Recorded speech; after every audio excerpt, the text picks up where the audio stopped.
Hey, welcome back. I'm Mohammed Hashi, and this is Small Time Critics, and I am, of course, still with TRIZLUCENT. Here we fucking go with it. Yeah. TRIZLUCENT. That would have been a callback. And I'm not going to do that again. And the real Nelson. Jonny Nelson. Hello. Not the boxer. Not the boxer. Yeah, not the boxer. Jonny Nelson. Never met him. Met his wife, though. Do you know what's funny? I was like, I think I said it to my mum, you know. No. When I said to you. No, when we were, because the reason why we know Jonny is through a program, like a journalism program, basically. And when we were going through the itinerary, and he saw Jonny Nelson, wait, is that the boxer? Yeah. He just like I was like, oh shit, I see Jonny Nelson today, bro. So this is the studio. No, not the boxer. Sadly, never met him. I've worked in sport for years. Never even met the guy. I remember seeing you. I was like, who the fuck is this? But the amount of tweets, the amount of like Instagram posts, The amount of hate you must get sometimes. No, I get love for that. Oh, okay, that's good. Jonny Nelson's getting love. Hey. From the That's boxing good. community. That's good. Shout out Jonny Nelson. So are you? Oh yeah, so am I. Yes. I even get like tagged by like official like companies. He was hosting some big award ceremony, like this National Sports Awards and stuff. I get tagged in that stuff, and they don't even. And I'll post like a witty retort to it, Yeah. and they don't even take it down. They don't even bother. He must have missed out on some like work. Yeah. Just said it to you. Because they've tagged that. Not that I get it in the Yeah. end, but like they don't seem to fix their errors. But his Oh, wife is a nice. makeup artist, and she was at the Lethal Weapon TV reboot junket. Okay. And then when they called my name out, she came running out the door. She was like, Wait, "What?" So I had a nice little interaction with her. That's hilarious. But yeah, never met him. Fair enough. That's right. You need to host something with him. That'd be great. Yeah, that'd be See, great. That'd be great. If, like, I was on a trajectory a few years ago. Back when I was at the BBC, I thought this is going to end up with me and Jonny Nelson on the one show doing a funny little bit. Yeah. Didn't work out that way, sadly. TV guys, it's a tricky mistress. I still see it happening. I So one day, see it. It will I think happen. it's more likely I'm just going to like bump into him like at a bus stop or something. Yeah. Than I am on a professional in a professional capacity. I see it happening. Fair enough. All right, as you can see from the thumbnail, this is the Oscars episode where we are going to talk about the Oscars and also predict some categories. But first of all, Jonny, how do you feel about the Oscars in general? And how do you feel about this year's crop of films that have been nominated? I love the Oscars. I love award ceremonies. Like again, I came from a generation where we didn't have as much content. Like content as a word wasn't used very often. Yeah. And I think the idea of seeing famous actors and directors and having them on this pedestal and actually talking to us, not simply through their movies, was really, really, really exciting to me. Yeah. So I still we'll go on YouTube now and watch old clips from actors winning Oscars from days gone by, and it gives me like a buzz, and it's I was never interested in the tabloid journalism of people going through each other's bins, and nowadays on Instagram and stuff like that, it's like they've got to have this pumping out personality. I don't give a shit about that. I want actors to be seen 3 times a year, and 2 of those are like in a movie, and the other time is just on stage at an award ceremony. I don't want to see any more of them. The kind of old school template for how stars used to operate. Yeah, absolutely. And what Leonardo DiCaprio does, essentially. Yeah, exactly. And he's one of the few actors that actually retains that like enigma, that mysticism around them. And Denzel as well. And Tom Cruise. Denzel's coming out of his cage. Coming out of his. We've had him locked in a cage for a while, and he's finally been released. I love that. He's coming out of what's the term? I've just forgotten the term. Is it coming out? It is coming out your cage, isn't it? Or coming out your shell? Yes. Shell. Yeah. Bloody shell. He's coming out of shell a bit in recent years, and I think he's starting to lose a little bit. of that. And I think it's almost like, and I hope this doesn't happen to him properly, but I feel like there's a bit of De Niroism going on with him. Like, we've had him on a pedestal in this high regard as this incredible actor. And his choices, in regards to his choices for projects, yes. As his choices, and also how much personality he's starting to share. There's a point in De Niro's career when it was like after King of Comedy, where he started to want everyone to know that he was quite funny and he was a bit of a personality. Yes. And he would appear on talk shows or award ceremonies and he'd do a bit of a skit.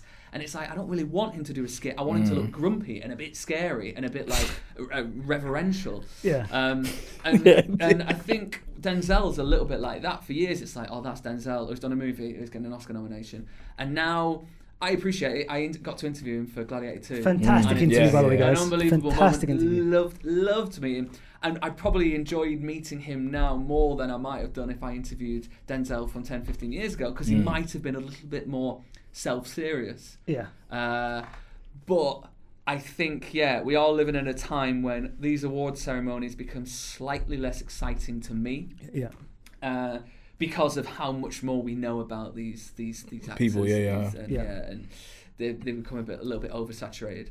But I'm still buzzing for it. I was the kind of kid that would try and find a way to watch the Oscars at like 3 in the morning. Like I would do we didn't have Sky, so it took up many years before I was able to do that. I know that life. That was on Freeview. So we got ITV Digital when it was a thing, and it went bust after a year. Damn. And luckily, my parents, when they finally forked out to have digital TV or whatever, they were like, okay, well, we'll keep some version of this now. Then Freeview came along. It was a great time. It was an exciting wonderful time to your life. Yeah, what a time. What yourself, Triz? I How do wonder you if feel you about get the Oscars on teletext. I think you could. You used to get get the updates. updates. You get updates. Yeah, see? Yeah. All right. I just like motives, innit? You know what I mean? I like parties, so I like to just watch the entertainment. I like to watch them walk down the carpet. I like to see a little bit of the little skits and whoever seems to come out and hand out the awards. Who gets the name wrong? Who, you know what I'm saying? Who tries to tell a joke that doesn't land well and everyone just sits there quiet, like, oh, that wasn't funny. Yeah. Things like that, or another kind of moment. You know what I'm saying? A little bit of chaos in the mix. I like that. It's fun. How do you guys feel about the recent, I would say this probably stemmed, no, it was happening in the 40s and 50s, but recently with kind of Harvey Weinstein, who we don't really want to talk about too much, but the kind of campaigning and the sabotage that happens during the campaigning. With, for example, apparently, allegedly, the Emilia Perez kind of contingent leaking that The Brutalist had AI components to the film, and then the Brutalist campaign then firing back by pushing the very, very bad tweets from the lead actress of the film and stuff like that. So, what do you guys think about that? I think it's great. I think it's great. Like, I think if you look back, he loves a mess. If you look back at like some of the history of these award ceremonies and the Oscars in particular, there's always been stuff like that. And you do look back and you think there's been movies or people that have won awards that should not have won awards. I mean, I think one of the most famous ones, if you're talking about Weinstein, is like Shakespeare in Love. And like that movie is a bang average movie with a bang average performance, and yet she won the leading actress Oscar for it. And did the film win best? It won Best Picture. Just ridiculous. And then there's also like certain movies that tug at your heartstrings a certain way that have done really well because of campaigning. That didn't necessarily deserve to win. Was it like Life is Beautiful? Yeah. Which again, a fun, like decent not film, a fun movie, a good movie. Yeah. But not an Oscar-winning movie. I remember the first time I watched that film, and then my mum told me that won the Academy Award, and she was laughing. I was like, I couldn't believe it. I said, this was the Best Picture? Yeah. I couldn't believe it. I was like, it was okay, but it was like, but then the same thing happened with recently Green Book. Green Book, yeah. And Shape of Water. And again, I think Shape of Water was more Shape of Water is probably a more interesting movie than Green Book. Again, you don't watch it and go, oh, this is the best. Must have been the best film of the year. Yeah. You're just like, this is a really nice, thoughtful, beautifully shot, unique film, and therefore it is a bit more deserving than Green Book, which was sort of like, we've got this like really interesting story, but we are just gonna play it out for it. We're gonna squeeze blood out of this stone. Yeah. Like Mississippi Burning should have got an Oscar compared to something like Green Book. There you go. But that's not really how it works, is it? So. But then you have years like Parasite, which is again, I told Triz. My boy Bong. Director Bong Joon-ho was probably the last great movie year that we've had. That was 2019. That was the last great. I think in cinema, great. with like award ceremonies, the Oscars in particular, they don't really. I'm surprised how changeable they are. It feels like they don't know what they want from a good movie. So like, look at previous winners in recent years, like was it Nomad? One again, really interesting. Chloe Zhao. Chloe Zhao, and then she got the big Marvel job, which is not exactly a home run. But then again, who watches Nomad and goes, we've got to get her in for a Marvel movie? Yeah. What insane person! But then it can work because Kevin Feige saw the 2-episode finale of Community and thought, those are the two guys that are going to direct my movie. You know what I mean? Yeah, it's true. That's true. Okay, that's true. And also John Watts, he did Cop Car, you know, with Kevin Bacon, and then Kevin Feige was like, that's the person who can do Spider-Man. That's true. That's true. So it can work and doesn't work. Yeah, but they are fun. They're the kind of they are really fun and funny, entertaining, action-packed sort of turns. Like the Russos, like what was it, One Paintball More or something like those. Those episodes of Community were legendary. And it's like, how can we in this like closed set create this much excitement? And then they were involved in like, I think when they involved in like Arrested Development and like various. So they'd been involved in. They knew they could do comedy, and if you take people who can do comedy into action, you're into like that's a winning formula. But if you take somebody who does really thoughtful, drawn Terrence out, Malick, like basically Terrence Malick films. Correct. And then ask them to make quippy action movies with superpowers. They don't understand the kind of the tongue-in-cheek Robert Downey Jr.-ness of it. Like it felt like he really broke ground when making Iron Man, because it was like, I can take kind of comic book stuff. And like comic book movies are so bad sometimes because the dialogue is just awful. And it's the kind of thing you watch in a cartoon and you don't care as much. And you read in a comic book and you might be like, okay, because you look at these panels. But then if you say it in a movie, it is just dire. And then when they found a way to actually be quite clever and performant and spin it on its head and be tongue-in-cheek and be self-aware like he did it with the Iron Man movies, that's the winning formula. And you can't just grab somebody like, you know, a Terrence Malick type and be like, go make superheroes. I think we've gone completely off. No. It's a great point. It's a great point. What about you, Triz? Like in terms of like the Oscars and stuff like that, what are you looking for from a best picture film? Do you have like a certain criteria in your mind or anything like that? Obviously, I know you already just brought up Emilia Perez, you know what I'm saying? Which I think is a decent film, by the way. Yeah, he's the only person. He's the only person I know that hasn't eviscerated the film. Everyone else I talked to. I see some redeeming factors in it. I didn't watch all of it. I'm not gonna lie, I didn't watch all of it. I was up for an interview with Zoe Saldana about it, and then the interview fell through. I was like, I ain't watching the rest of this. I'm fucking done. And you know what? It's the kind of film that you watch and you have to be in the right frame of mind to watch it. Yes. I think it's very interesting. I think directed like very well, and I actually like. It's a bit like, you know, Hail Caesar didn't do too well a few years ago, but if you watch like the musical, I love that film. I love that film, and I love it. But if you watch the kind of like the set pieces of that, it's really well put together. And I felt the same way about Emilia Perez, but I like Jack Audiard. I think he's a great director. Yeah, but I just didn't like this film. Invested in the story at all. Well, but it's so incredible. Like Jack Audiard is one of like the best directors, and this is the film he's going to get remembered by. It makes me sad. It really doesn't make me sad. Probably doesn't make him sad. I mean, it's probably not at all. He's winning fucking everything. But yeah, even better. Now his lead actress is like shat the bed. Like he can get more praise. Like the rest of them there, as much as it's bad press for the movie, and you know it ruins the movie's chances of winning like best movie. Yes. But like, as the director of it, you can still be like, I directed it. Yeah, exactly. Like, it's some redeeming qualities, man. I did a good job. Bro, Oscar didn't do his due diligence, obviously, about the people he was working with, but he did a good job. Not even just that, the way he's fucking filming the damn thing. Because he filmed it, He didn't even film it in Mexico, did he? He filmed it in fucking France. Yes, but again, I don't understand how those kind of things work out where, all right, it's going to be a film that's going to be in this country, but it's all shot here. And the same thing happened with All We Imagine Is Light, Germany taking it as the international film. Again, how these things work. That's my movie right there. It's very, very strange. Yeah, you did a great red carpet interviews for that. That's my movie, man. Congrats to you for that. For me, I just want to see, similar to you, I want to see a great film. That's it. But I hold it to a certain standard. I want to, the best films, the 10 that you choose, have to be in my mind the 10 films. Have to be careful with this guy. This guy, listen, this guy here. To make the ingredients for a great movie has to be somewhere like black and white. 1987, 1957. Yeah, I maintain the fact that the best films were made in the 70s. No. I have a stand in terms of visuals, storytelling, directing, all this kind of stuff. All these components have to come together, kind of thing. And my list is going to be always different to your list because I watch near enough 500 films a year because I love this thing. You know what I'm saying? But and how many do I watch? You watch quite a lot. You've never seen a film. How do I watch? You watch a lot of films. There we go, bro. You know what I'm saying? But you don't watch as much as I can scrape 80, 70, you know, something like that. Yeah, which is, you need to get them numbers up. That's a lot. Those are crazy. Rookie numbers. Yeah, exactly. Rookie numbers. I don't know how many films I watch a year now. There was a period in my life when I wanted to make sure I watched a film a day. Yeah, that's what I did. And then it would be like a handful in a week. And that was just a time when I was on my own time and at night I could just sit back, stick a film on, And it was like, and if I hadn't seen a film for a couple of days, I might watch 2 films back to back. Weekends, I definitely watch 2 films back to back. Yeah. And go warehouse? How was he doing it all? My life is sweet. Incredible. And now my life is even sweeter because it's enriched by children. There you go. And love. And family.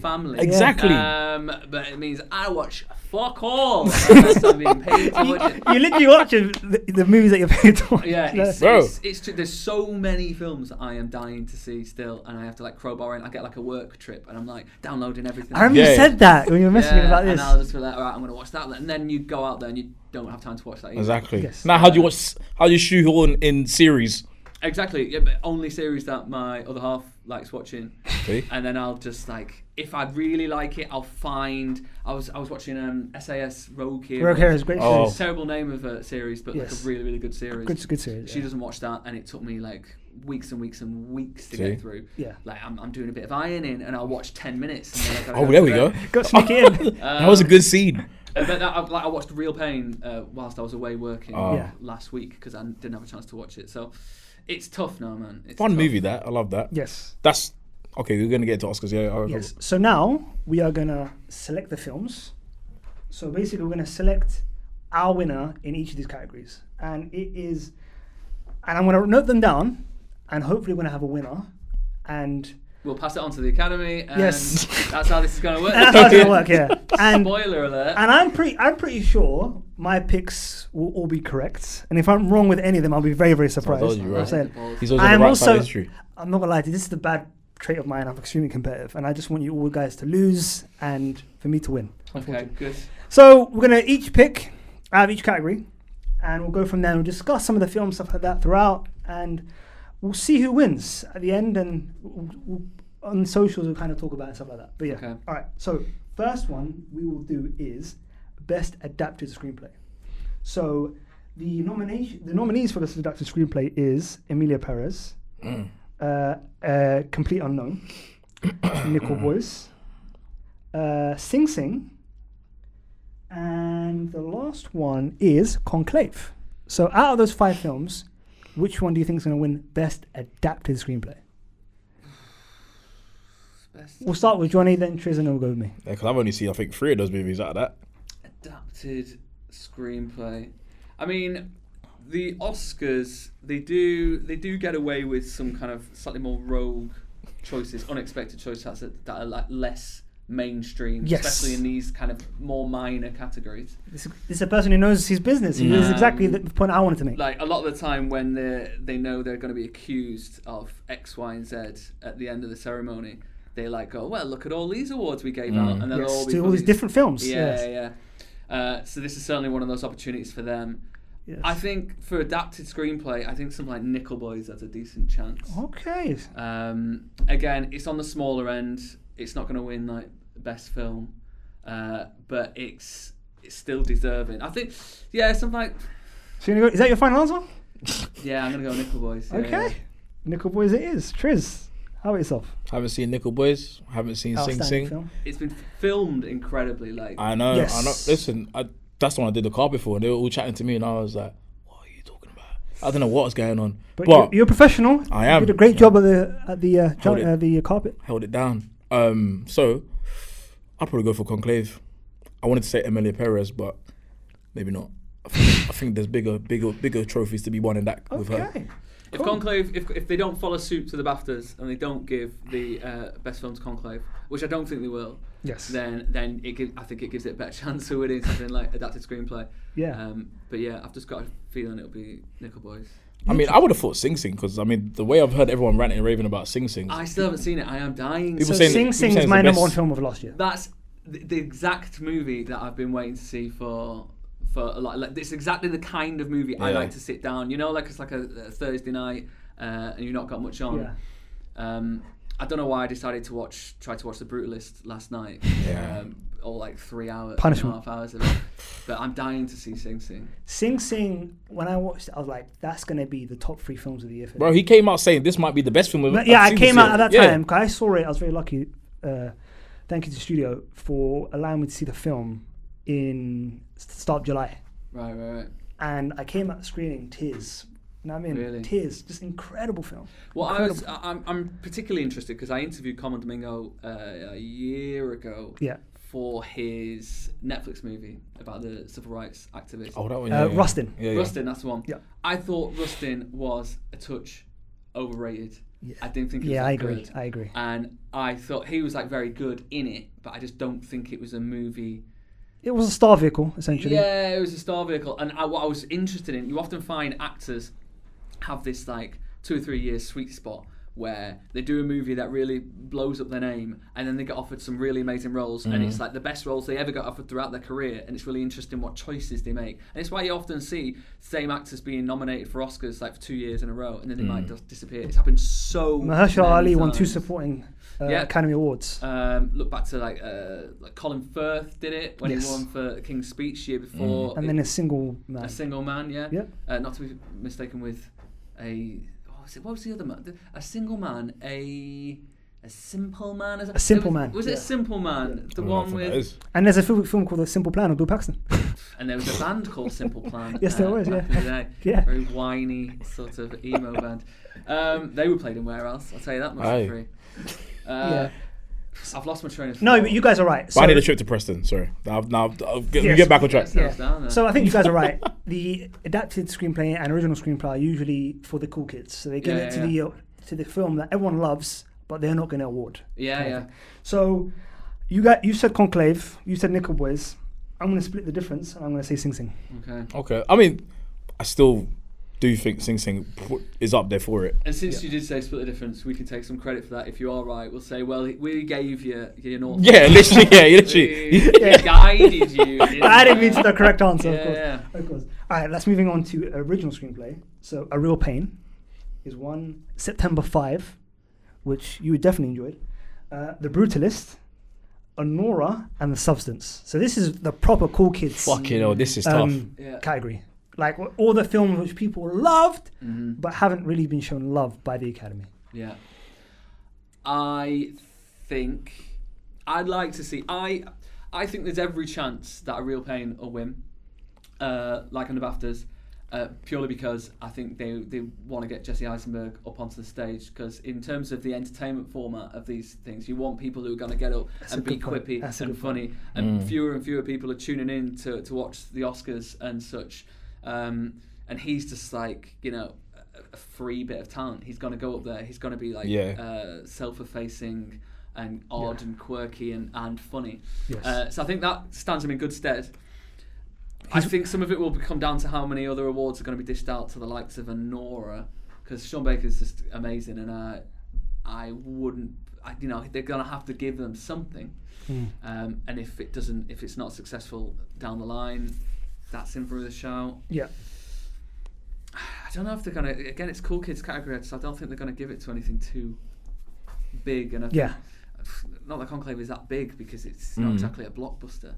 I don't know. There's something about it that seems a little bit too smooth. Just to remind you guys, I already know September what I'm 5, picking A Real anyway. Pain, The Brutalist, Honora, and The Substance. Oh, Conclave wasn't in it. Okay. Conclave's as adapted. But September 5 September looks 5, amazing. yeah. We haven't seen it, so Yeah, we saw it, but the thing is, I think the fact that it was nominated is the awards is an award unto itself. In itself, yeah. Yeah, so you can kind of cross off him. I'm helping you guys out. Look at me.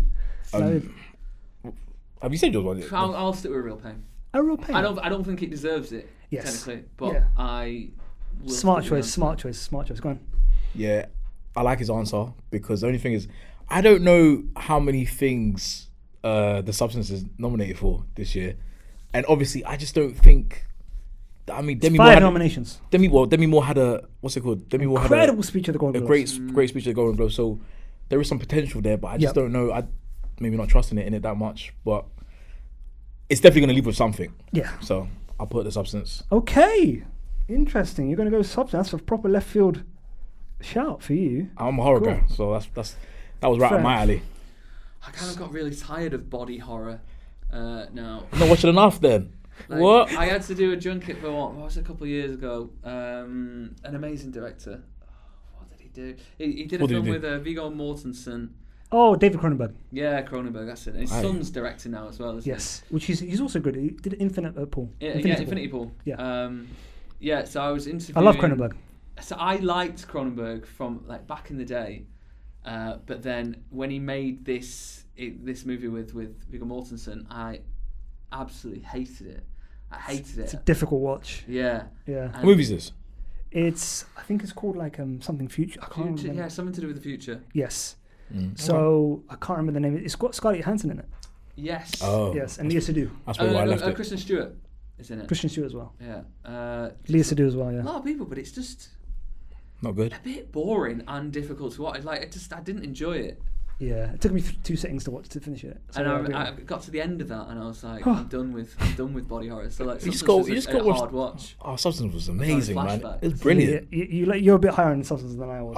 I finished that. I mean, yeah. I agree with you. I think what I would love to win is a Nora, because Sean Baker, I interviewed him at Biffa. Just such a great director. I've always loved his films. I would love for him to win, but I think because of the Oscars and stuff like that, and because of how great Jesse Eisenberg has been during the whole kind of award circuit, they're going to want him to be back on stage again, because he did a great acceptance speech on Kieran Culkin's behalf at the BAFTAs, which was very, very popular with a lot of people. And it would be foolish to ignore that that this like wave is very, very important to the Oscars. Like, people ride off the back of a wave into the Oscars, and if you have got that heat about you, very rarely they just go completely off page and off script, off book. And I think him building up that kind of momentum is going to stand him in good stead. Cool.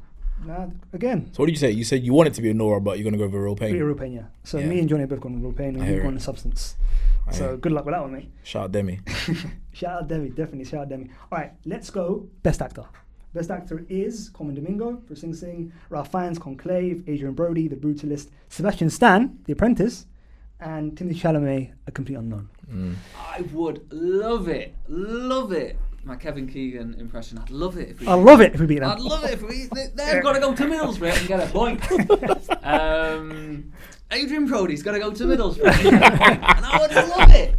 I would love it if Sebastian Stan got it, because funnily enough, completely forgot about the movie for a while, but that was one of the best movies of the year for me. The Apprentice. We saw it at LFF, and we had a fantastic conversation afterwards. I loved it. I'm surprised, I didn't feel like no one really liked it, bro. No, because we were so like it was so divisive. Yeah, because we're like, we love the film. We don't know whether or not Ali Abbasi was being sympathetic to Trump, or whether or not he was, and that was the main conversation. That was the interesting thing about it. I was listening to an interview on the carpet at the BAFTAs that Sebastian Stan did about it, and he talks about that they tried to be fair, and there's certain things that happen in the film and certain things they looked at that Trump did at that time, which can be skewed as admirable, the way he's trying to regenerate New York and all this kind of stuff. That it wasn't all just this like tyranny, tyrannical bloke. But then a lot of it does come. There's some very, very strong scenes in that movie. Where you are like, wow, I'm surprised nobody got sued to death. For this. 100%. But that was a movie that I thought was he was brilliant in it. The film was, you could argue, was flawed, but he was brilliant in it. His mannerisms, everything. It wasn't just an impersonation. He embodied this sense of this man. And I thought he was excellent in it. And Jeremy Strong was excellent in it as well. Jeremy Strong was. There's something about him that has become quite specific. Too methody.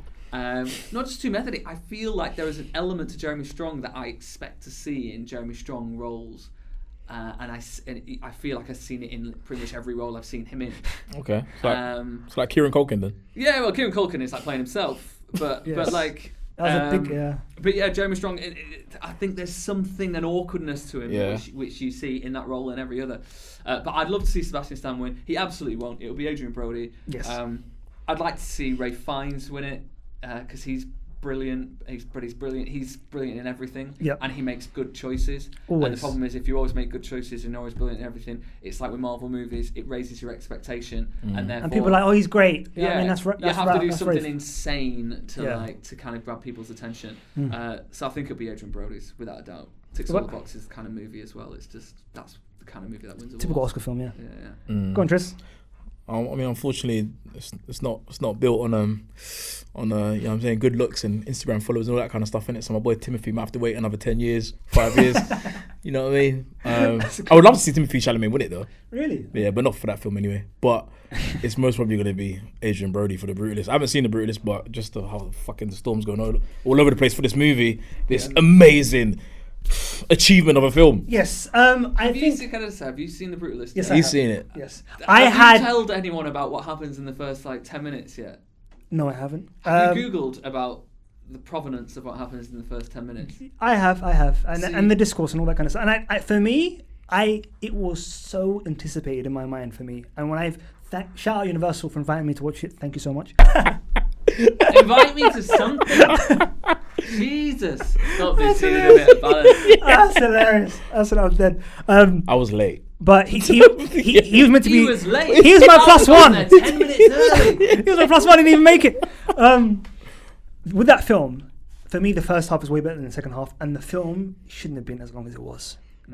And Brady Corbet, like building this film as a film for the artist, for the director's vision and stuff like that, and protecting that vision, I think is a bit rote in my opinion, because the film would have really, really benefited from being a bit more concise and having more kind of, not studio interference, but the studio kind of saying, yo, here's some notes.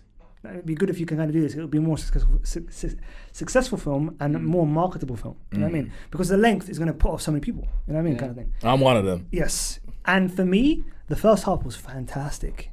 The second half did not work for me. And for me, even the way the film ended was interesting, but ultimately didn't work for me either. Because he really went for it in regards to the ending. I'm not going to ruin it or anything like that. But the performances were fantastic. I think the VistaVision and stuff like that and the cinematography, all fantastic. Performances were great. Shout out Guy Pearce with one of the best character names, by the way, Harrison Van Buren. You know what I mean? Which is hilarious. Great name. And he's brilliant. He's another one who over the years has been kind of, he didn't have great choices, I'll be honest. He's been in a lot of stinkers. Yeah. But always puts in a quality performance. Yes. So you kind of raise your expectation and you forget. It's people like character actors like Tom Wilkinson used to be great in absolutely everything. It's funny you said that. And yet he R.I.P. Outstanding actor. One of my he probably plays one of my favorite characters as Arthur Edens in Michael Clayton. One of my favorite films. And he would be brilliant in every single role, but again, you just play, oh well, he's just that good actor. He was great in Rock and Roller. Rock and Roll, that's a decent movie. It's just a great film. And like you guys, I picked Brody. It just makes sense. He's won every single Precursor Award, won the PGAs, Golden Globes, Critics' Choice, all of those things. So and he's a fun character because he's made some really bad choices over the years. Recently, some really bad ones. Yeah, and he just burst onto the screen all those years ago. Obviously, it would be youngest ever Academy Award winner, by the way. Probably not going to be able to get away with the same kind of conduct on stage as he did when he won that one. Who was it he snogged on stage? Was it Halle Berry or something? I can't remember. He went crazy. He lost himself. Yeah. I think he even recently said how much he regrets it now. Is it? Well, he'd be cancelled immediately for that kind of behaviour. But he's made all these you knew he's an elite actor and he had that performance in him. Yeah. But he's made all these dodgy choices. Like Splice. And then movies. You come back and you're able to do that, and I think people like a kind of almost redemption story. A redemption story, don't they? So he's not done anything too bad. He's just made some terrible movies, and now he's back. Cool. He's got to win the Academy Award. With everything. We've all got the same answer on that one, Brody. But seriously, I think we're right. That first 10 minutes, Jesus Christ. Yes. I was turning to the missus and I was like, you don't think that's his? Is it? And she did a quick Google and was like, wait, what? Peace out. Listen, we'll talk about afterwards. It ain't just out. It is it's Nosferatu. It is no. It is words. You could say it was tastefully shot, but it is. It was. The best possible way of shooting it was how it was shot. Yeah. Okay. But I'm pretty sure there's a kind of there's like a. Wait, what? It's not just there. There's interaction. Not enough is being spoken about, and I think it's when you find out what it is, you're gonna go crazy. It goes to show how it used to be a movie that nominated for the Oscar that to win best film and stuff like that was a film that most people would have seen and talked about a lot. Whereas The Brutalist, and it happens a lot with the Oscars now, you can become a front runner without anyone really having seen it. Yes. And I think if they had more people who would be talking about this. What is he? What? No. It's Chopper at. I need to know what's happening. I'm gonna go watch it. The first 10 minutes. That's Watch it. the first 10 minutes, but like, Then I'm gonna know. Don't ruin it for the audience. The brutalist. go Now I easy see on the it. popcorn because there'll be a spit take. Believe you. Yeah, 100%. Moving swiftly on. I'm a bit nervous. Best supporting actor. Best supporting actor. Yuri Borisov for Honora. Zoe. Sorry. Kieran Culkin, A Real Pain. Edward Norton, Complete Unknown. Guy Pearce, The Brutalist. And Jeremy Strong, The Apprentice. I mean, I'd like to see Guy Pearce just from watching like an hour of Thank this. you so much, because I'd like he Guy was Pearce he is who I wish would win. Yeah. Because he was so great in it, and he plays a certain type of evilness, which is so incredible. And he's basically a surrogate, an audience surrogate.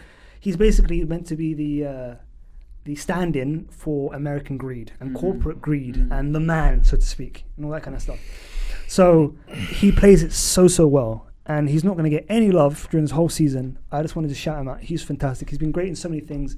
And yeah, I can't speak any highly of Guy Pearce. I really do love him as an actor. I think it's a shame that he's not in big roles in like Christopher Nolan movies anymore, because he like burst on with Memento, which is like when people start to watch Nolan movies, everyone who had seen that film would be like, no, you should go watch that, and it's just like a perfect film. Him and his brother Jonathan Nolan wrote it, and you kind of that could have been the bit like with Danny Boyle when he started to work with Ewan McGregor, and Scorsese started to work with likes of DiCaprio. You'd think this guy is going to use this guy throughout his oeuvre, and I feel like he's been kind of underused, unless it was his own choice to step away from Hollywood, which he makes it out to be now. Yeah, that's I don't know if the that's story. True or not, but he makes it out to be like, oh, Hollywood. He raised kids. He raised his kids. So LA Confidential. How great is that movie? Incredible. Don't want to get into all the stuff with Kevin Spacey. Yes. That's insane. But we had that conversation today. We spoke about that conversation. We had that conversation. But He's he's a bit a great handsy. actor. But it'll be Kieran Culkin, won't it? Yes. And Kieran Culkin is great. I loved him in Succession. I loved him in Home Did you Alone think and it was a Home bit Alone samey? 2. Do you agree with the discourse that it was a bit samey, Succession and this performance? Yes, but again, I think it's him. I think everyone brings a certain element of themselves to roles, and usually makes it more believable. And some people have to bring more of themselves than less. Yeah. And it feels a little bit like he's just walked on. And when you listen to the interviews they've done together, it does sound like he turned up late and was like, okay, let's just do this, which is fine. And he puts a great performance and he makes that film and he makes that role. But I can't look at it and think this is this incredibly crafted performance. This is acting. This is a Daniel Day-Lewis performance. Yes, when they've created this thing which is outside of themselves and they've projected onto the screen, and you've forgotten it's them because they've immersed themselves in this role. And I don't get that. So I think it's going to be a relatively weak win. But I think the momentum is definitely with him. Totally agree. I like the answer. Just remember the names again. Who's in this category? Yuri Borisov, who played Igor in Honora, Kieran Culkin in A Real Pain, Edward Norton in The Complete Unknown, Guy Pearce in The Brutalist, and Jeremy Strong in The Apprentice. It's going to be Kieran. Yes. You're right. Yeah. It's going to be Kieran. For me, I've obviously already But I like what he's brought up really, really good points, though. Great points, you know what I mean? But even when we did Q&A. These great points could be right there with you if you invited me to shit. Bro, the Q&A. Do you remember that Q&A? That he was there? The Real Pain, yeah. Bro, he basically, some woman asked him a question and he kind of he got out of himself a little bit. He kind of sat forward and like stopped the Q&A and basically just answered his question from the audience. So let me stop talking about everything else that you lot are chatting shit about. Let me just answer you, because she brought up his role in Succession and said, ain't it kind of basically you're doing the same thing, mate? Do you know what I'm saying? Really? Yeah. Kind of thing like that. Broke it down. It was a rowdy Q&A. It was a rowdy. No, it was a rowdy Q&A. Yeah, a lot of people were drunk and stuff like that. People shouting from that. It was crazy. Like, Jesse! All this stuff like behind us. I was like, people going nuts. It was ridiculous. But I just to round off the point about him, I hope, and I was really happy this happened at the BAFTAs, I hope that Jesse Eisenberg wins something, because there's a part of me, and it happens in TV, it happens in all walks of life, when you're the person that puts in all the work, you're the person that has the idea, that makes this happen, that forms this thing. But then some random person is just picked by the press or by the zeitgeist to be the face and the talent of this entire thing. And they are put on this pedestal and everyone goes, wow, and everyone remembers them for what they created, and that's kind of happened with Culkin in this. Jesse Eisenberg wrote a movie, directed a movie, starred in the movie. For me, was just as good in the movie as Kieran Culkin. Totally agree. And has had to spend the last few months just watching Kieran Culkin win everything and him win absolutely bugger all until he's BAFTA. And I find that kind of speaks to me. That annoys me because I've seen it. We've all seen it throughout our lives. It happens all the time. Yeah. And so for his sake, for the sake of the person that makes the shit, I hope he wins something. Yeah. That's so well said. Honestly, there's some great takes from you on this one. You know that, Johnny. They're certainly hot takes. I wouldn't say they're great takes. Best actress: Cynthia Erivo, Wicked.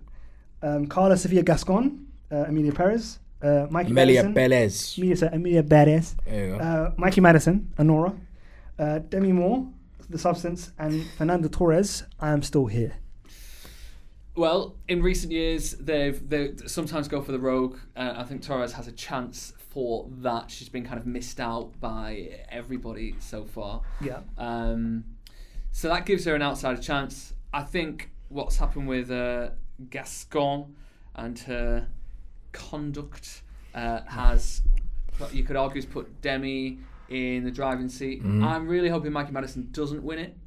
She's got the BAFTA. She's got the BAFTA, I know, but there's often a bit of a disparity with BAFTA and it's true. Look at Austin Butler won the BAFTA, but he didn't win the Oscar. Yeah. Sometimes a BAFTA likes to go for the cool thing. Oscars will be like, oh, we're going to do something. We want people to believe that we know about movies, so they'll go for like a really art house sort of choice for best film. But then, and the BAFTAs often go for all these art house type movies, or more art house, not really art house. And then they'll be like, oh, but we'll get the cool kid who does this. After watching Mikey Madison's acceptance speech in the BAFTA, I really hope that she doesn't win the Oscar, just because when you get into that point in the night, you want fire, you want a great speech. To hit. And she's a young woman. She's not got it in her. She's got a great performance in her. Wonderful actress. Yeah. But that acceptance speech was mid. As young people say that. I don't even know if I'm using that word right. You are using it right. It was correct. You can say lame if you want. So shit. So I'm hoping, I'm a bit of a 80s reverie type guy, and just for the sake of that kind of film nostalgia, I kind of hope Demi wins it. Maybe says something really emotional about Bruce Willis or something in the speech. What did I tell you? Yeah. I said if she had a point about Bruce Willis in her Globes speech, boom, she would have. It would have been hers. The Oscar would have been hers. Yeah, cut to a shot of Bruce Willis. Yeah. Like smiling at home, but smile. It's actually mean. No, but just at home, really happy for her. That is gold. Yeah. That's what you want. Who else is nominated in it? So Demi. I think the British actress got nominated. Cynthia Erivo. No, I thought it was also. Oh no, it's supporting actress. No, lead. Cynthia Erivo. Interesting point. She got a lot of hate this last year because of how ridiculously emotional she is in like junkets. She's about to get more in a minute. If she did win it, she would give probably quite an irritating speech. Yeah. But, and I know it's not, it's about acting and it's not just about music, but when you see performances like she gives out, just how well she can sing. That final 10 minutes? Yeah. Bizarre, insane. If it was just an award for talent, if it was an award for the most talented person, I would like to see her win it. Yeah, of course. Yeah. You'd be like, none of the others are going to do what she did. But since it's just acting and the whole Bruce Willis thing, maybe give it to me. I don't know. Yeah. Go on, Triz. Of course, Demi. Oh, he's a big on this film, so that makes sense. Yeah. For me, you changed my mind. Initially, I was going to go for Mikey, but you've kind of talked me into Demi. Yeah. So I'm going to definitely go Demi. Bro, she's got so much to say, bro. Yeah. I loved what she said already at the Golden Globes. Yes. But you're right. I am afraid because Fernando Torres has an outside chance, and Brazil, the way they are campaigning for that film is crazy. I think if anyone's not going to win it other than Demi, I think it's going to be her. It's because her. They're going to give that film that one piece of recognition. Yeah. And it could be that.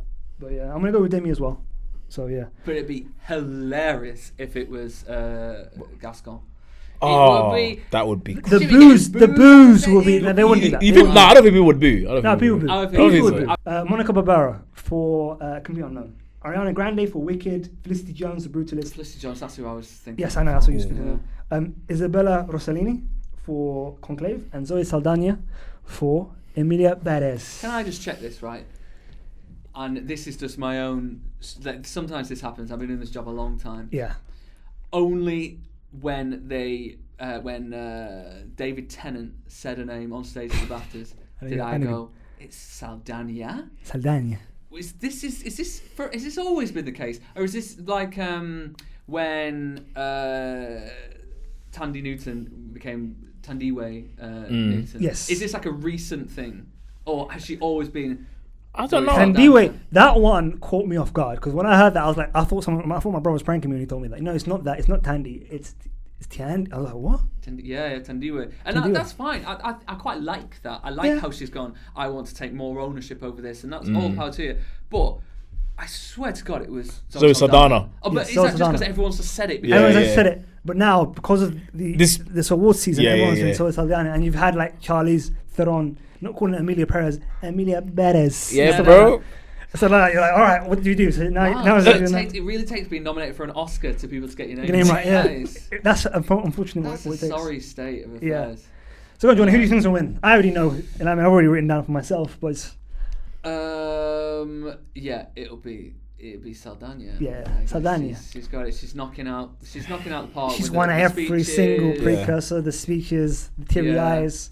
Yeah, but I can't see anyone. Her BAFTA speech, though. It was now talk about irritating. Bro, that was going on forever. It was a mess. I was like, Ali's back. Ali's back. She's been reborn. And I like that. I like one in every award ceremony. One person who goes so over the top that everyone you can feel the audience going, kind of wish she didn't win. I'm no longer happy for her. But then it can go the other way. You're really like rooting for them. Like when Ben and Matt won Best Screenplay for Good Will Hunting, people loved it. They were going crazy. Yo, thanks to my mum, my auntie, my friend Jerry from back home, from down the way. They're going crazy. If you're at the start of your career, people will give you more rope because it's like, oh, they've never done this before. If you've been around the houses for a while, even though technically you've got... Remember Anne Hathaway? You should be happier for people because... I've been working for like 10, 15 years. Yeah. I don't win anything. But if I won something, I'd be so much happier than I would have done if this was like, I came out of uni and someone was like, wow, you're good at that. Here's an award. I'd be like, that must be pretty good. Yeah. So we should give them more leeway, but of course we don't. And they should know better. And maybe one. I think they're just be a bit concise, that's all. Yeah. Like, what's David Johnson's thing? David Johnson's... And that was... Oh, his one speech was fantastic. Do you know what I'm saying? The one that killed me was Warwick Davis for the BAFTAs. That one, I was almost in tears. I know his daughter. Yeah. Because when I was at CBBC, I worked with Annabelle. Like we were. I remember going to hospitals, children's hospitals together, and like meeting kids on like dialysis and stuff like that. And she's so lovely, so lovely. Yeah. So yeah, when all that happened like a year ago, it's like really, really sad. It must be unbelievable for that kind of thing to happen. So when Warwick won it, I think that it might have raised a few eyebrows when you're like, okay, so what's the body of work? But then if you're looking at kind of legendary status of, I think you see some of the roles he's had, like in Harry Potter when he's actually darker. That's actually great acting that he never gets to do in anything else. He's an outstanding actor. And the thing is, when you get like Ron Howard, George Lucas, all these people doing like videos, saying how great he is. Come on, you know what I mean? Although I do feel like Tom Felton doing his introduction felt strange. Yes, to me. I was like, that's a weird. He was obviously very, very nervous because he almost looked like he was like. Yes, he looked like me up something. There. Like this. He looked shocked, and he's lovely, and he seems really lovely and stuff. But it seemed like. Why is someone else not doing it? I think it would have had a bit more weight, perhaps. No. That's not me trying to say anything about Tom Felton, but like, if like a George Lucas had actually bothered to turn up, like someone like that doing that would have been a nice. Even like I don't know, he worked with Stephen Merchant.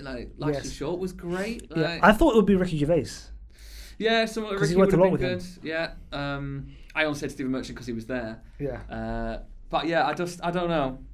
There's something strange about that. But yeah, his speech was very touching. Triz, what's your pick for Best Supporting Actress? Is this Zoe Saldana as well?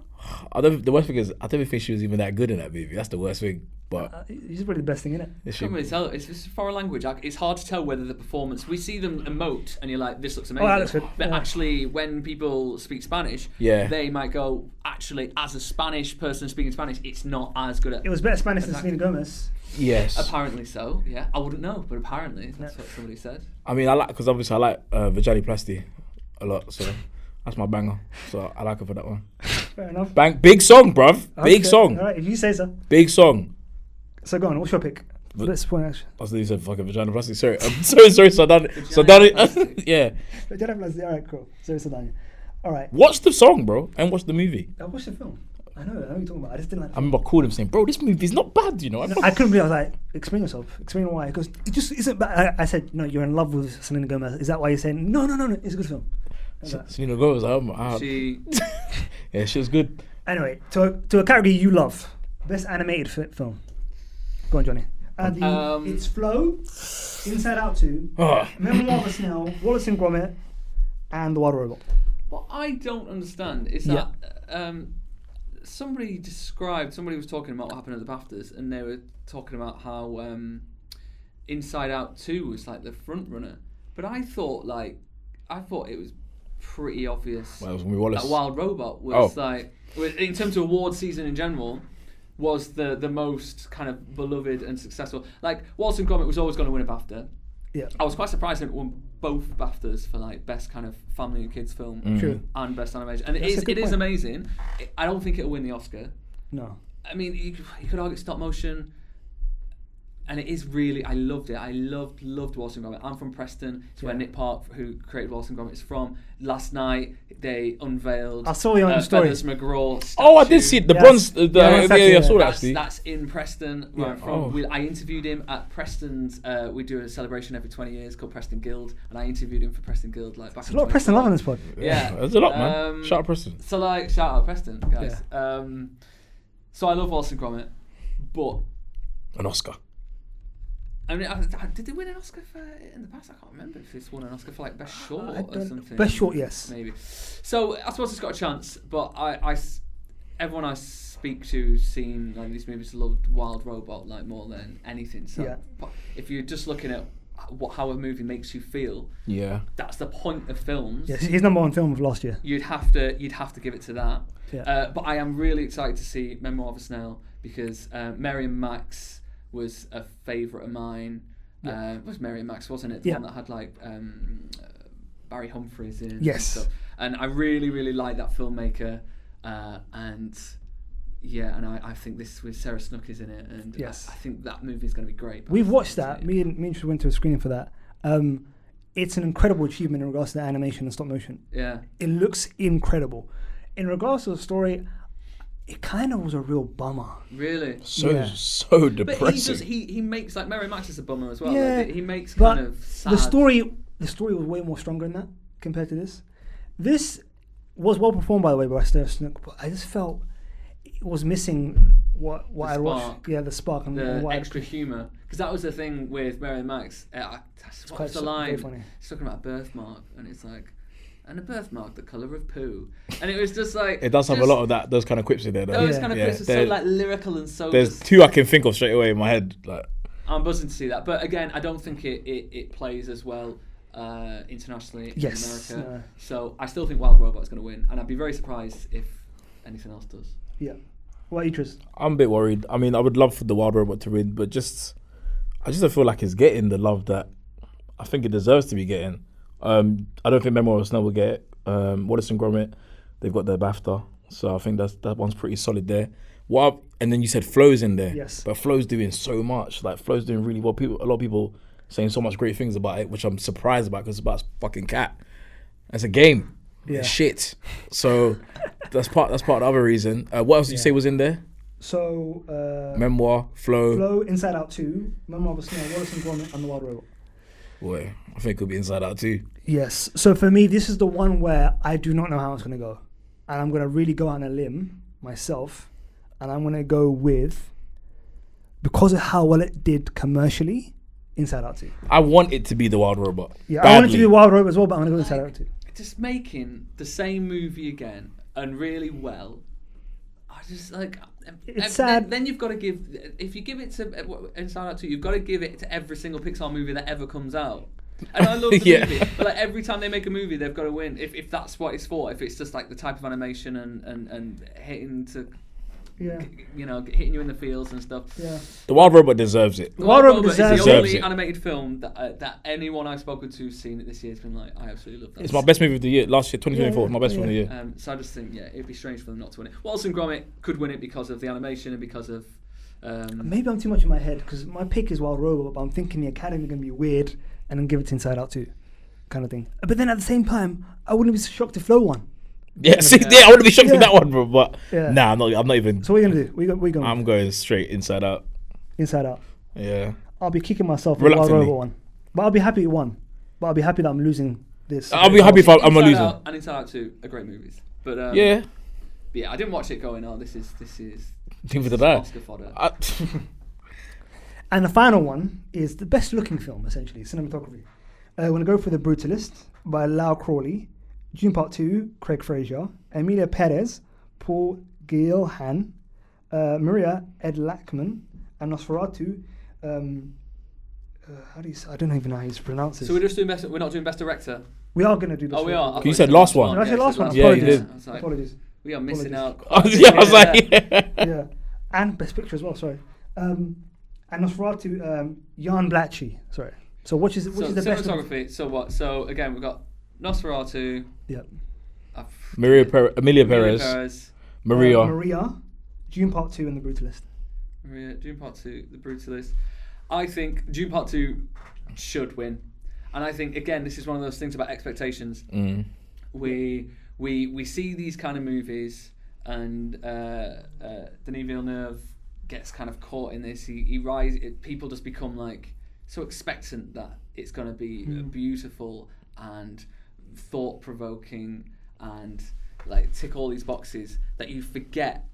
You just like oh that's a great movie, and they don't get as much. They get commercial love, but not so much in awards. I think The Brutalist looks amazing, but does it look better than June Part 2? No, of course it doesn't.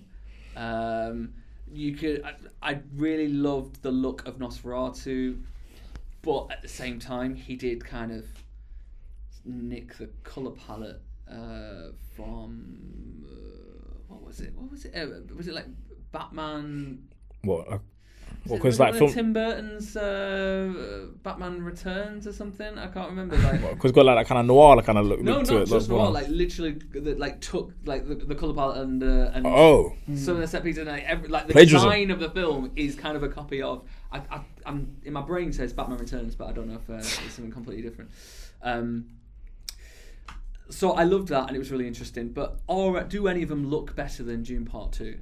No, they just don't. So it would be unfair if anything else won. Yeah. I'd give it to Nosferatu if it wasn't June, but... We're going to give it to? I'm going to go June Part 2. Cool. That's what I'm going for. What are you, Triz? Stuck between Brutalists, Nosferatu and Dune Part 2. I don't think Dune Part 2 will win it just because they're just it's just not going to win anything. Nosferatu is definitely there for me, but I just don't feel like... I don't know. Are people talking about it enough? He won for Lighthouse, the cinematographer. So I'm going to discredit him for that. Right. So from this they've given him his dues. Okay, so you're thinking, all right, cool. It is the way it looks is just. I think it looks great. It looks incredible. Yeah. It's luxury cinema. I'm just going to put The Brutalist, bro. Yeah, I am going to go for The Brutalist because I just feel like it's won all the precursors, and plus, The Brutalist is going to probably win the next couple of awards. Yeah. Spoiler alert. So yeah. You don't agree with the idea of like sometimes if you're a surefire winner for certain things, they're like, okay, well maybe. They kind of follow it. The last 5 years, that's just how it's gone. Yeah. Unfortunately, I mean, look at last year with Oppenheimer and stuff like that. So just how it is, unfortunately. All right. So next category before we do the big one. It's actually not fair. It isn't fair, but that's just the way it is, unfortunately. And such is life. Best director: Sean Baker, Nora. The Brutalist, Brady Corbet, A Complete Unknown, James Mangold, Emilia Perez, Jack Odiad, and The Substance, Crawley Fraser. Always. Can I just say, I don't think this has been talked about enough in the media, Brady Corbet is the kid from Funny Games. Thunderbirds. Thunderbirds, yeah. From Thunderbirds. He was in Thunderbirds. He was the kid. He was the main kid in Thunderbirds. Fuck off, sir. I only remember that because of what Busted did the theme tune, and I was no great fan of Busted, but that theme tune was fucking great. I could still sing some of those like words to you. I still got it in my mind. Not going to. He mentioned the residuals he still gets from that. Really? Swear down. Yeah. He didn't do that well. I don't think. Not at all. I used to have the whole like set of Thunderbirds. But it's interesting. I would like to know his journey from like kid from Thunderbirds to actor, lover of film, all that kind of stuff. And you can kind of see the way he looks now, how he's definitely veered straight into directing. He no longer looks like slim blonde haired, blue eyed sort of like Americana anymore. And fair play to him. On to the actual point of who's going to win Best Director. You'd probably argue it's his to lose now. Yeah. I like that. That's a good one. I'd love Sean Baker to win. I'd love Sean Baker to win because he hasn't had what a journey, what a career. Love, like from the Florida projects, and like he doesn't get the love that he deserves, and he is one of those uncompromising directors. That Brady Corbet is trying to like describe himself as, but we don't really know enough about him to know whether he is or not. Where Sean Baker has a track record now. So I'd love for him to kind of to win it, but he won't, and it probably will be Corbet. Yeah. What about you, Triz? There's nothing else to say.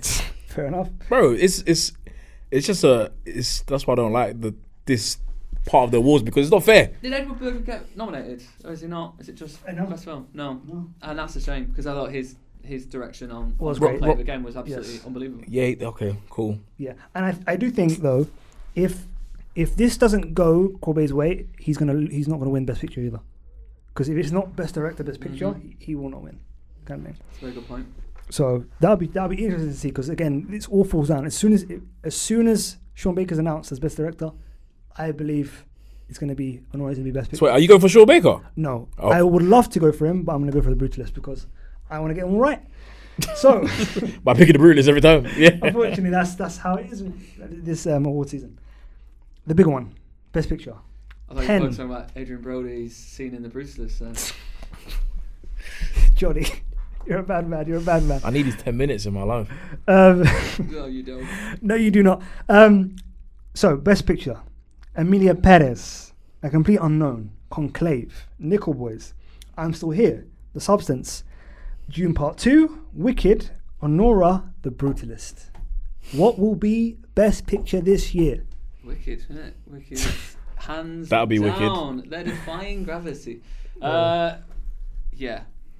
Best movie. How about this? Because obviously it's getting boring now. Why don't you say what would you actually pick? What would I actually pick and what's going to win? So for me, this year, what I'd pick as the best film should be Sing Sing, but it's not nominated. So the next best one, and my number 2 was Dune Part 2. That's what should win. That's kind of like consensus in regards to popular culture as well as critically kind of thing. And that's what should win. What's going to win, unfortunately, is what is campaigned the most, and it's going to be The Brutalist kind of thing.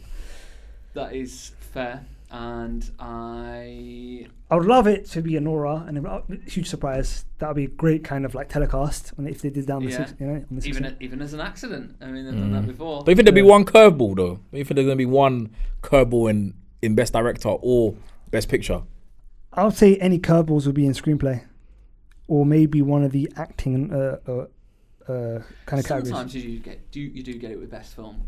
I think it'd be more likely like the curveball there would be director of Emilia Perez or something for director. But is that even really a curveball though? If Jack Odiard wins, and then they give, but I don't think they give Best Film to Emilia Perez. Yeah, they may do that. No matter what happens, I don't think Emilia Perez will win Best Film. But I think he could win Best Director. Yeah, I agree with that. But I think the best film will probably go to The Brutalist. That's fair. Because it's 3.5 hours long. It is your Shawshank Redemption. But no one's watched it though. Not that won, I think, at the time. Didn't that get no, it didn't. beaten by... Did that get beaten by Shakespeare in Love? Correctamundo. I think so, there yeah. you go. But yeah, that's your meat and potatoes Oscar movie. It's so sad because no one's watched it. And it's a good film, but it's not the best film of the year. And it's just sad. It's got the most... It's got the most hype. Penis, any film. He said it now. Wait, you say cleanest? It's dirtiest, really. Absolutely filthy. Yeah, filthy. All right. But yeah, so you're going to go with the Brutalist as well? Yeah, I'm going to go with the Brutalist. Yeah. What about you, Triz? Denny. What should win? Denny. Huh? I think Doom Part 2 will win. Yeah. That'd be great. That'd be if right at the end they're just like, oh, by the way, no, we are going to give it to the And the most confetti. popular film. Yeah. We got you. Yeah. We got you. Yeah. All the other awards, like Amelia Perez and like A Real Pain and the Exactly. Brutalist, and it's like, no, we're going to give it to this one, the one that everybody has seen. The one that everyone actually likes. And there's a reason everyone saw it. Who gives a shit about the Dune? I don't give a shit about the Dune books. I enjoyed the Lynch movie and stuff, but like I didn't go to it because there was just like Star Wars type reference around it. I went to those movies because they looked amazing on the trailers. Yeah. On all the images looked amazing. They sound I went to see amazing. them and they were amazing. Seen IMAX? Give them an award. Oh. Oh. Get ready to tell him. I Oh. don't think I did. Oh, you didn't see the film then? I didn't see it. Oh no. According to Ken, you didn't see the film. Oh no. Fellow critic. If you ain't seen it in IMAX, you ain't seen it. You seen it? Yeah, I was wondering why it was just like a black screen for like 2.5 hours. I really enjoyed it, but the soundtrack was amazing. But that's fair enough point. Yeah, before we end, how do you think the whole telecast will be, the whole show? Do you think it's going to be successful? Conan O'Brien's going to be hosting. What do you think about what the show will be? I hope the show is going to be good. I hope the show doesn't try to do anything completely. I think they're getting so desperate for like ratings now that they sometimes try things off the wall, and I just don't think that's the way to go.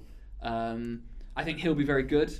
I listened to his podcast. Yes. Conan O'Brien Needs a Friend. Little shout out there for another podcast that he obviously won't need. He's a multi-millionaire. I find him very entertaining. He's of the kind of the old school kind of late night host from kind of the mid-90s, and I think that has a certain gravitas to it. So yeah, I'm looking forward to it. I think it will be impressive. I think the viewership will drop again, and it'll be complained about again as being too long, bloated, boring, needs to change. Because it's just lazy journalism. It's what's said at the end of every single award ceremony. Why is this on TV? Don't watch it then. But yeah, I think it's going to be a relatively successful. Last year wasn't great. Oppenheimer steamrolled everything. There was one surprise with, I think, Emma Stone winning instead of Lily Gladstone. I think that was the only real surprise. Other than that, the cool kid won. Corey Jefferson won for his screenplay for the Jeffrey Wright film, which I'm blanking on the name right now. The one where he writes the book. He's the author. Yeah. Yes. What's it called? Goodness Let's just take a moment of silence. A moment of silence. Great for podcasting. It's not pop. American Fiction. That's I was calling it Pulp Fiction, bro. Yeah. American Fiction. That's the one. So yeah, that was the only other thing. Oh wow, he won, kind of thing. But yeah. So again, I'm hoping for some surprises. I'm hoping we get some Singleton love. I'm hoping that we get some love for Honora and stuff like that. Yeah. And I mean, Guy Pearce is not going to win. I would love that, but yeah. That might be the curveball, man. You never know. You never know. But I'm looking at our kind of picks. We've got some differences here, so there will definitely be a winner. Feels a bit Memoir of a Snail to me. Feels a bit depressing. Brutalist. But we'll see. But yeah, that is the Oscars preview episode with some great picks from you guys and some great conversation as well. Certainly picks. It'll come out every single one of these. Wrong. Yeah. And all the hate you'll get in the comments about every single bit of reasoning going, this guy, what's he talking about? Marvel's not over. He's an entertainment journalist. Over. He's not a boxer. That's what he said. He's not a boxer. He's disappointed us on 3 different levels. Fair enough. But yeah, please let us know how you feel in the comment section down below. Like, as we said, comment, subscribe, do all that good stuff. Follow. Or just watch it. Just watch it, listen to it, and then you don't need to interact. Just give it a thumbs up, give it a like or something. Don't need to hear your opinions too much. If you differ. But if they are the same, then feel free to share those. If you got any negativity. That always comes.